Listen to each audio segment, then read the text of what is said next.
anza mateeka tugawe hati mateeka twakwasirwe rukwata abacara namaka niryo buragwa hati turyaha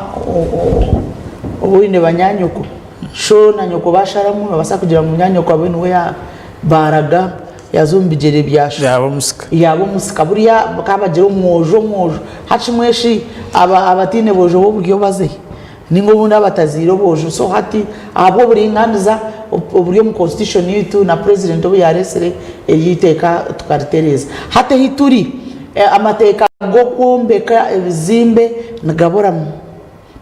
nago ku reviewing especially technology kwe kujaneija manya buri kusheshe bintu bihinduka ngeta gukora ki ngeta go kushwijuma okongera amani na muno buri kwata abantu binje hibari kubabari no kireba hina hitenti yagwire so tubentuganira umuntu yagira teriyo niteka ry'amani atako kubeza structures nizibazi kwatirira abantu binji manyitwe tubantureba iteka rya tenti events and structure management is a very important issue no kirito ntubantureba abo ko turiho kuyamba abantu bitu tubafahamu kino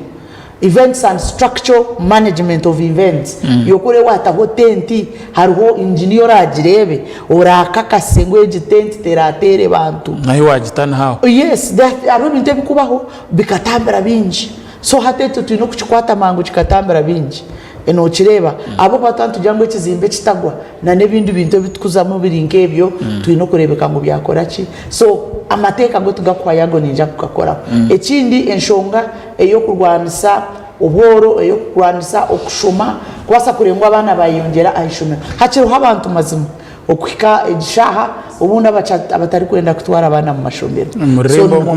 umurumbara so noteka kumana numukora program za government ezikwiha abantu mboro ezikuringaniza abakazi n'abashija hatinyuka ngambire nkesho ngito abacara ba MP ekiri kutushasha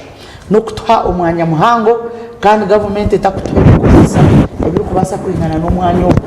obwo woman MP oyine ensiona konka oyine omushara nebikozese bikwingana na constituency MP hate cyo ntureba ngo nikitunyiga munonga kandi we stay on muze yatwire na kimanya